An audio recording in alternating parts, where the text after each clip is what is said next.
আসসালামু আলাইকুম ওয়া রাহমাতুল্লাহ। সুপ্রিয় দর্শক মণ্ডলী, আশা করি মহান আল্লাহ রাব্বুল আলামিনের অশেষ মেহেরবানি ও দয়ায় আপনারা সবাই ভালো আছেন।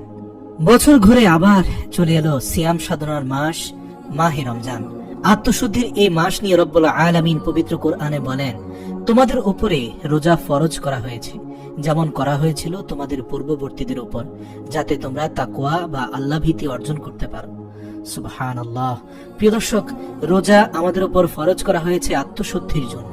রোজা আমাদের উপর ফরজ করা হয়েছে ক্ষুধার্তদের আহার অনুভব করার জন্য, ক্ষুধার্তদের ক্ষুধা যন্ত্রণা অনুভব করার জন্য।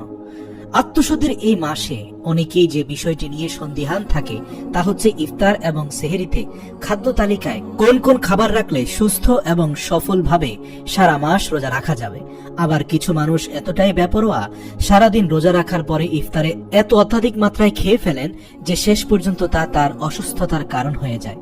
এছাড়াও রোজার মাসে যে মূল উদ্দেশ্য ইবাদত, আত্মশুদ্ধি, সেটা সম্ভব হয় না, কারণ অধিক ভক্ষণের কারণে সে শারীরিকভাবে দুর্বল এবং ভারী হয়ে পড়ায় ইবাদত বন্দেগী করতে পারে না। প্রিয় দর্শক, শুধু তাই নয়, রমজান মাসে সেহরির সময় অধিক মাত্রায় খাদ্য গ্রহণ, অধিক মাত্রায় পানি পান অত্যন্ত ক্ষতিকর। আজকে আমরা আলোচনা করব রমজানের সেহরিতে আমাদের দেশের অধিকাংশ মুসলিমরা যে ভুলটি করে থাকেন, সারাদিন যেন পিপাসার্ত না হন, যাতে পিপাসা যন্ত্রণা ভোগ করতে না হয়, এই ধারণা থেকে সেহরির পর অধিক মাত্রায় পানি পান করেন। যতটুকু প্রয়োজন তার থেকে বেশি, এমনকি অনেক বেশি পান করে ফেলেন। প্রথমত সকলেরই খেয়াল রাখা উচিত, সুস্বাস্থ্য রক্ষার্থে ইফতার এবং সেহরি উভয় সমান গুরুত্বপূর্ণ। অনেক সময় ইফতারের উপর আমরা যতটা প্রাধান্য দিয়ে থাকি, সেহরির উপর ততটা প্রাধান্য দেই না, যার ফলে আমরা রোজা রেখে হয়ে যাই ক্লান্ত এবং অসুস্থ। আসুন প্রিয় দর্শক, আজকে আমরা জানবো সেহরিতে অধিক পরিমাণ খাদ্য গ্রহণ এবং বেশি পরিমাণে পানি পান আমাদের শরীরের কি ক্ষতি নিয়ে আসতে পারে। প্রিয় দর্শক, সেহরিতে কখনোই ক্যাফিন ড্রিঙ্কস খাবেন না, অর্থাৎ চা কফি খাওয়া থেকে বিরত থাকবেন। ক্যাফিন সমৃদ্ধ পানীয় আপনার তৃষ্ণা এবং শরীরের তাপমাত্রাকে আরো বাড়িয়ে দেয়, যা সারাদিন আপনার অশান্তির কারণ হবে। এছাড়াও ভারী এবং অধিক পরিমাণ খাবার খাবেন না। রোজা রাখা অবস্থায় যেন ক্ষুধা না লাগে, এজন্য অনেকেই সেহরিতে অনেক ভারী খাবার খেয়ে থাকেন, যা কখনোই করা উচিত না। এটা করলে আপনার পাকস্থলীর উপর চাপ পড়বে অতিরিক্ত এবং সারাদিন আপনি পিপাসার্ত হবেন। যেমন চর্বিযুক্ত খাবার, খাসির মাংস, গরুর মাংস খুব বেশি পরিমাণে খাওয়া একেবারেই উচিত নয়। সেহরিতে মাংস খেলে আপনি মুরগির মাংস খেতে পারেন, তাও পরিমিত খাওয়া উচিত, এর বেশি না। অনেকে পরিবার পরিজন নিয়ে রেস্তোরাঁয় মশলাদার মাংস, বিরিয়ানি বা কাচ্চি খেতে যান। তৈলাক্ত এই খাবারগুলো সেহরিতে খেলে সকাল থেকেই বুক জ্বালা পোড়া শুরু হওয়ার সম্ভাবনা থাকে। তাছাড়া সেহরি খেয়ে কিছুক্ষণ পর ঘুমিয়ে পড়া হয়, আবার নির্দিষ্ট সময় পরে পানি খাওয়ার সুযোগ নেই, তাই হজমেও সমস্যা দিতে পারে। সেহরিতে কোনোভাবেই ভাজা পোড়া খাবেন না। এবার আসুন অতিরিক্ত পানি পান করার বিষয় নিয়ে কথা বলি। আপনি জেনে অবাক হতে পারেন, সেহরিতে অনেক বেশি পানি পান ডেকে আনতে পারে হজমজনিত সমস্যা।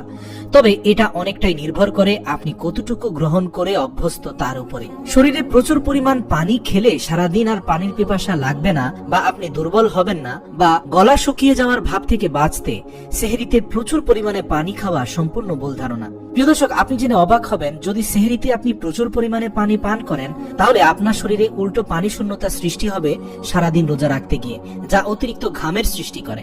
শুধু তাই নয়, পানি পান করা স্বাস্থ্যের পক্ষে যেমন ভালো, অতিরিক্ত পানি সেহরির সময় পান করা তেমনই ভাবে খারাপ। যেমন স্বাভাবিকভাবে রোজা ছাড়া আমরা দিনে 6 গ্লাসের বেশি পানি পান করাটাকে স্বাস্থ্যসম্মত বলে মনে করি না। আর সেহরিতে যদি আপনি একাই অধিক পরিমাণে পানি খেয়ে ফেলেন, তাহলে এই বেশি পানিটা মূত্রাশয়ে জমে মূত্রাশয় ক্যান্সার সৃষ্টি করতে পারে। তাছাড়া যারা আবার একেবারে সেহরিতে পানি খুব বেশি কম পান করেন, তাদের ক্ষেত্রেই কিন্তু একই সমস্যা সৃষ্টি হতে পারে, অর্থাৎ মূত্রাশয়ের ক্যান্সার সৃষ্টি হতে পারে। তাই পানি পান করুন বুঝে শুনে, অর্থাৎ যতটুকু প্রয়োজন তার বেশি না। সেহরিতে পেটের একটু অংশ খালি রাখার চেষ্টা করুন। এছাড়াও কিছু গবেষণায় এটি পাওয়া গিয়েছে যে কোলোরেক্টাল ক্যান্সার অতিরিক্ত পানি পানের কারণে হয়ে থাকে। 30 থেকে 60% পর্যন্ত ঝুঁকি বেড়ে যায় কেবল সেহরির সময় অতিরিক্ত পানি পানের কারণে। তাই আসুন রাসূল সাল্লাল্লাহু আলাইহি ওয়াসাল্লামের সুন্নাহ মোতাবেক সেহরি আমরা খাওয়ার চেষ্টা করি। আল্লাহ রাসূল সাল্লাল্লাহু আলাইহি ওয়াসাল্লাম সেহরিতে স্বল্প পরিমাণ খাবার গ্রহণ করতেন। হাদিস থেকে পাওয়া যায়, আল্লাহ রাসূল সাল্লাল্লাহু আলাইহি ওয়াসাল্লাম সেহরিতে 2টি খেজুর এবং 1 গ্লাস দুধ পান করতেন এবং সামান্য পরিমাণ পানি পান করে পেটের অধিকাংশ স্থান খালি রাখতেন। প্রিয় দর্শক, গবেষণায় পাওয়া যায় এরকম সেহরি হচ্ছে সবচেয়ে স্বাস্থ্যকর, এবং এমন সেহরি যদি আপনি গ্রহণ করেন তাহলে সারা দিন আপনার শরীর লাগবে ঝরঝরে এবং প্রচুর ইবাদত করতে পারবেন এবং শরীরে দুর্বলতা আসবে না। খেজুরের গ্লুকোজ সারা দিন আপনার শরীরে প্রচুর পরিমাণে ক্যালোরি এবং ফুড সাপ্লিমেন্ট প্রদান করবে, যা আপনাকে সতেজ এবং মস্তিষ্ক রাখবে তরতাজা।